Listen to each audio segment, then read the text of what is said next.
اعوذ باللہ من الشیطان الرجیم بسم اللہ الرحمن الرحیم۔ آج کے دن کا عمل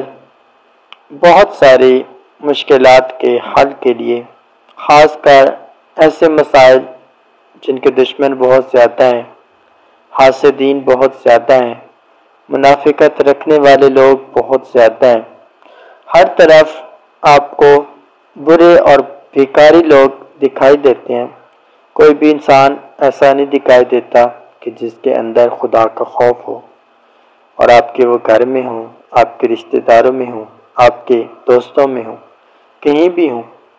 تو آج ان سے نجات کے لیے یہ عمل دیا جائے گا۔ اور اس کے علاوہ بہت سارے ایسے مرد حضرات ہوتے ہیں کہ جو بہت بری عادات کا شکار ہوتے ہیں، جیسا کہ کسی اور کے گھروں کے اندر جانا، ان کے جذبات کو مجروح کرنا، ان کو نقصان دینا، اپنے گھر کی فکر نہ کرنا، گھر والوں کے لیے مسائل پیدا کرتے رہنا۔ یہ بہت زیادہ حد تک وہ لوگ جو ہر وقت کسی نہ کسی بیماری کا شکار رہتے ہیں، کوئی نہ کوئی خوف ان کے اوپر رہتا ہے، کبھی ان کو جنات کا ڈر پڑ جاتا ہے، کبھی ان کو جادو کا ڈر پڑ جاتا ہے، کبھی ان کو کسی سائے کا ڈر پڑ جاتا ہے، اور وہ اتنے دل کے کمزور ہوتے ہیں کہ کوئی بھی بندہ ان سے اونچی آواز میں کلام کر لے تو وہ کانپنا شروع ہو جاتے ہیں۔ ان چیزوں کے خاتمے کے لیے آج یہ عمل دیا جائے گا۔ اس کے اندر دو چیزیں بیان کی جائیں گی۔ سب سے پہلی چیز، انسان ڈرتا کیوں ہے، اور دوسری چیز، انسان کو اتنے حاسدین، فاسقین، منافقین لوگوں کی سنگت سے ملتا کیا ہے۔ پہلی چیز ہوتی ہے انسان ڈرتا کیوں ہے۔ انسان ہمیشہ وہی ڈرتا ہے جس کے اندر روحانی طور پر اتنی ہمت نہیں ہوتی کہ وہ اپنے رب کے خوف کو اہمیت دے اپنی زندگی کے اندر، اور دنیا داری کا خوف اپنے دل سے نکالے، کیونکہ وہ انسان کچھ اس طرح کا بن جاتا ہے کہ وہ ہر وقت دوسرے لوگوں کا سہارا ڈھونڈ رہا ہوتا ہے۔ جب کوئی بندہ دوسرے کا سہارا ڈھونڈ رہا ہوتا ہے اور وہ جتنا خود تنہا ہوتا ہے اور ارد گرد کے لوگوں کو وہ اپنا وارث سمجھتا ہے، تو وہ لوگ اس کی نفسیات کو، اس کی سوچ اور خیال کو سمجھ کر اس کو بہت نقصان دیتے ہیں، لیکن وہ یہ سمجھتا ہے کہ وہ اس کو نقصان نہیں دے رہے، اگر اس کو نقصان وہ دے رہے ہوتے ہیں۔ اور اس کے نتیجے میں کیا ہوتا ہے کہ جب اس کے پاس کچھ بھی نہیں بچتا تو پھر آخر وقت میں وہ لوگ اپنا رخ ظاہر کرتے ہیں اور اس کو وہ دور کر دیتے ہیں اپنے سے، جس کے بعد اس کو اندازہ ہوتا ہے کہ میرے پاس اب کیا کچھ بچا ہے۔ اب جو اگلی بات ہے وہ یہ ہے کہ جب ہم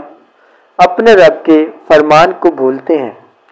برے لوگوں کو اپنا دوست بناتے ہیں جن کے بارے میں ہم جانتے ہوں کہ وہ صحیح نہیں ہے،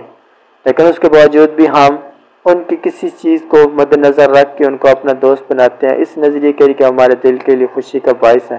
اور ہم ایسا کر رہے ہوتے ہیں۔ اس کا نتائج ہمیشہ یہی ہوتا ہے کہ وہ ہمارے لیے دردوں اور تکلیفوں کا باعث بنتے ہیں، کیونکہ ہم زبردستی ان کے ساتھ چپکے ہوئے ہوتے ہیں، اور اس کے نتائج پھر اس طرح کے آتے ہیں۔ آخر میں ایک بات آتی ہے کہ بہت سارے لوگ ایسے ہوتے ہیں جو کہ ایک دوسرے کے گھر میں جا کر ان کے عزتوں کو مجروح کرتے ہیں، جذبات مجروح کرتے ہیں، پریشانیاں پیدا کرتے ہیں، فساد، فتنہ جات پھیلانے کا کام کرتے ہیں۔ ایسا لوگ کیوں کرتے ہیں؟ لوگ ایسا تب کرتے ہیں جب ان کے اندر حرام کا خون، حرام کی غذا چل رہی ہو، اور دوسری چیز جب وہ نافرمان اور بہت احمق لوگوں کے دوست ہوں، تو یہ چیزیں ان کے اندر خود بخود پیدا ہوتی ہیں اور وہ یہ کام کرتے ہیں۔ اب ان مسائل کا حل کیا ہے؟ مختلف طریقہ کار ہوتے ہیں ان مسائل کے حل کے لیے، چاہے خواتین یہ عمل کر رہی ہیں، مرد حضرات عمل کر رہے ہیں، دونوں کے لیے یہ چیز برابر بتائی جا رہی ہے کہ ہمیشہ سب سے پہلی جو چیز ہے، جو سمجھنے والی چیز ہے، وہ ہوتی ہے کسی انسان کو اپنے رب کی بارگاہ میں پیش کرنا۔ جب آپ کسی کے بارے میں دعا کریں کہ یا اللہ فلاں انسان کے اوپر اپنا رحم فرما، اس کو ہدایت عطا فرما، اس کو شعور عطا فرما، تو اس وقت آپ کے دل کے اندر آپ کے ایمان کی کیفیت ہونی چاہیے۔ یہ نہ ہو کہ آپ اس کے رشتہ دار ہیں، عزیز ہیں، آپ اس لیے ایسا کر رہے ہیں، بلکہ آپ نے ایک دائرہ انسانیت اور دائرہ اسلام کے روپ میں دعا کرنی ہے کہ یا اللہ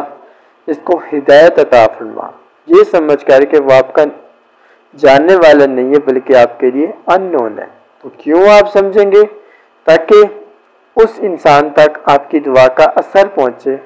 وہ اس لیے کہ اللہ کریم کی ذات آپ کو نہ دیکھے کہ آپ اس کی برائی کا حصہ وار ہیں، تاکہ آپ کی دعا رد نہ ہو۔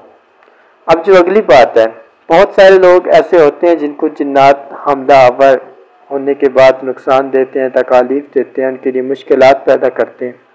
اس طرح کے لوگوں کو کس طریقے سے ان مصائب، ان مشکلات سے نجات مل سکتی ہے؟ جب یہ لوگ نماز نہیں پڑھتے، جب یہ لوگ بہت زیادہ بد تہذیب ہو جاتے ہیں، جب یہ لوگ بڑے چھوٹے کو عزت اور قدر کی نگاہ سے نہیں دیکھ پاتے، جب یہ لوگ جھوٹے لوگوں کی محافل، ان کے ساتھ باتیں اور ان کی فضول جتنے بھی خیالات ہوتے ہیں ان کو صحیح سمجھتے ہیں، تو اس طرح کے لوگ ان مسائل کا شکار ہوتے ہیں۔ آپ نکل کیسے سکتے ہیں؟ آپ نے ایک ہی کام کرنا ہے، اور وہ کام ہے کہ اپنے دل کو پاک کرنا ہے، اپنی نگاہ کو پاک کرنا ہے، اپنے جسم کے اعضاء کو پاک کرنا ہے۔ اب یہ کیسے ممکن ہوگا؟ جب آپ ہر وقت باوضو رہیں گے، ہر وقت آپ کی زبان کے اوپر استغفار کا کلام ہوگا، اور ہر وقت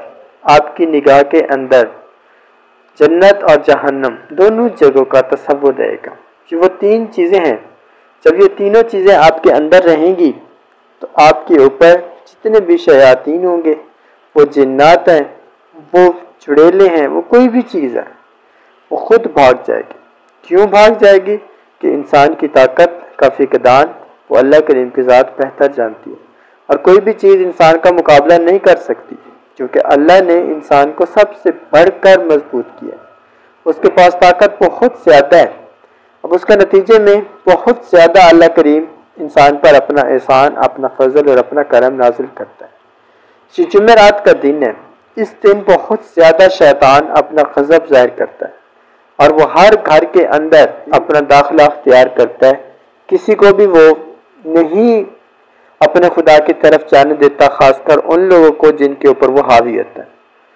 اور اس دن وہ بہت زیادہ بھاگم دوڑ کا کام کرتا ہے، کیونکہ اس کو پتہ ہوتا ہے کہ یہ وہ دن ہے جس دن اللہ اور اس کے رسول کے فرمان کو پہچاننے والے لوگوں کی مقدار بہت زیادہ ہوتی ہے۔ ہر انسان اپنے رب سے رجوع کر رہا ہوتا ہے، اور وہ کوشش کر رہا ہوتا ہے کہ کوئی بھی انسان اپنی دعا، اپنا مقصد حاصل نہ کر سکے۔ اب آپ نے کیا کرنا ہے؟ یہ کلام تو میں نے بتا دیا ان کے لیے کہ جن لوگوں کے اوپر جنات ہیں۔ پھر ان لوگوں نے کیا کرنا ہے کہ ان لوگوں نے مسلسل 7 دن تک ان لوگوں نے روزانہ 8 نوافل پڑھنے ہیں۔ یہ چاہے تہجد میں پڑھ لیں، یہ چاہے نماز عشاء کے بعد پڑھ لیں، جیسے ان کو آسان لگے۔ یہ تہجد یا نماز عشاء کے بعد یہ نوافل ادا کریں گے، اور ہر نفل 2 نفل پہلے توبہ کے پڑھیں گے، دوسرے 2 نفل شکرانے کے پڑھیں گے، پھر 2 نفل توبہ، پھر 2 نفل شکرانہ۔ یہ ساری کی ساری چیزیں جب یہ مکمل کریں گے، خود بخود ان کے دل کی دنیا،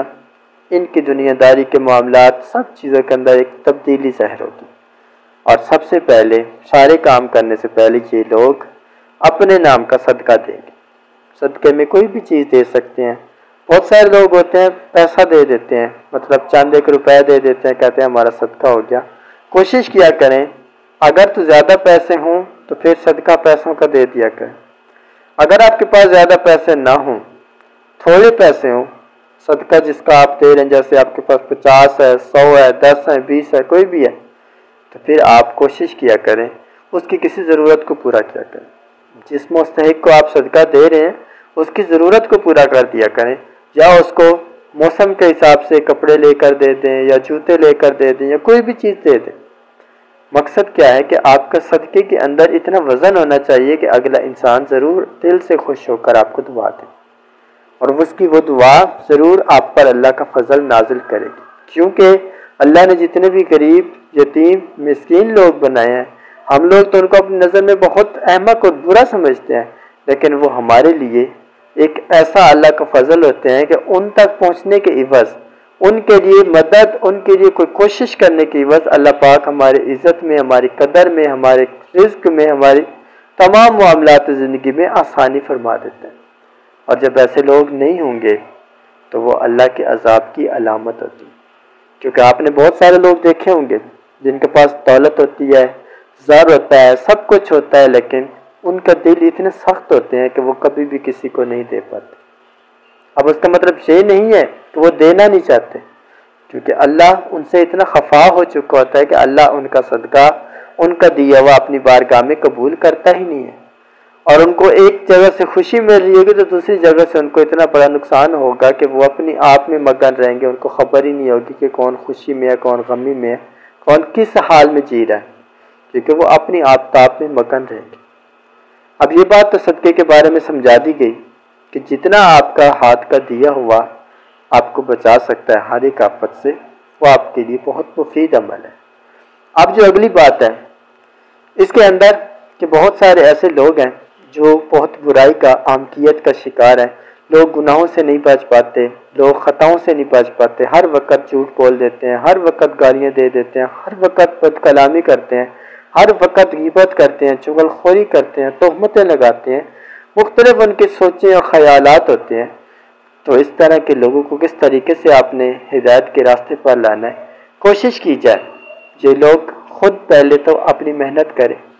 پھر جو ان کے بارے میں سوچتا ہے کہ یہ لوگ ایسے ہیں اور ہم سرکار تو عالم صلی اللہ علیہ وآلہ وسلم کی امتی ہیں،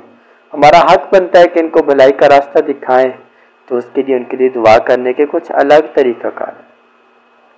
جب اس طرح کے لوگ خود دعا کریں تو یہ کوشش کیا کریں اپنی دعا کے اندر بار بار قبر اور جہنم کی آگ دونوں چیزوں کا تصور قائم رکھا کریں۔ اور دوسری چیز، جب یہ لوگ کبھی بھی اپنے رب سے کوئی دعا، کوئی فریاد، کچھ بھی کر رہے ہوں اور ان کو پتہ ہو کہ ان کے اندر یہ عیب ہے، یہ خامی ہے، یہ خرابی ہے، تو یہ لوگ سر جھکا کر دعا کریں۔ کبھی بھی یہ لوگ سر اٹھا کر دعا نہ کریں۔ بالفرض جو بندہ ان کو بھلائی کے راستے پر لانا چاہتا ہے تو وہ بھی یہ اقدام کرے گا، جب بھی ان کے لیے دعا کرے سر جھکا کر دعا کرے، جب بھی ان کا صدقہ دے تو بہت زیادہ اگلے انسان کے سامنے آہذاری کے روپ میں التجا کرے کہ آپ دعا کریں، کیونکہ منافقین، حاسدین، فاسقین، غاصبین، ہر طرح کے لوگ وہ آپ کے معاشرے کے لیے بہت برائی کا باعث ہوتے ہیں۔ اگر آپ جس گھر میں رہتے ہوں اور اس طرح کے لوگوں کے ساتھ آپ کا واسطہ ہو تو آپ کا رائٹ بنتا ہے بحیثیت ایک فیملی ممبر کہ آپ برے لوگوں کو بھلائی کا راستہ دکھائیں، جس طریقے سے ممکن ہے ان کے لیے اقدام کریں تاکہ وہ گناہوں کی دلدل سے نکل جائیں۔ اور جیسے آپ ایک جگہ پر بیٹھ کر کھانا کھاتے ہیں تو آپ سب کا کھانا ایک دوسرے کے ساتھ اللہ کریم قبول کر لیں اور سب کی زندگی کے اندر آسانیاں اور بھلائیاں پیدا کر دیں۔ جب آپ اس طرح سے ان لوگوں کے ساتھ ٹریٹ کر رہے ہوں گے، بہت زیادہ حد تک ان لوگوں کے دلوں کے اوپر سے میل زنگ اترے گی اور یہ لوگ ضرور اپنے خدا کی پہچان کرنے کو دوڑیں گے۔ اور کوشش کیا کریں جب اس طرح کے لوگ بہت زیادہ آفتاب والی سوچ والے لوگوں سے آپ کا واسطہ پڑے تو وہاں پر اپنی آواز کو ساکن کریں، ان لوگوں کے ساتھ زیادہ اونچی آواز میں زیادہ شور و غل سے بات نہ کریں تاکہ ان لوگوں کے اندر احساس پیدا ہو۔ اور جب آپ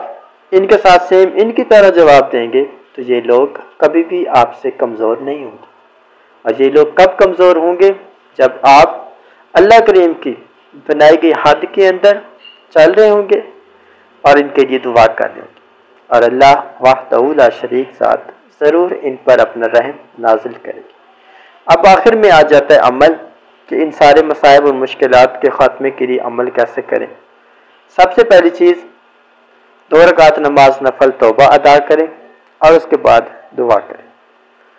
دعا کرنے کے بعد یہ عمل شروع کریں، مسلسل 7 دن تک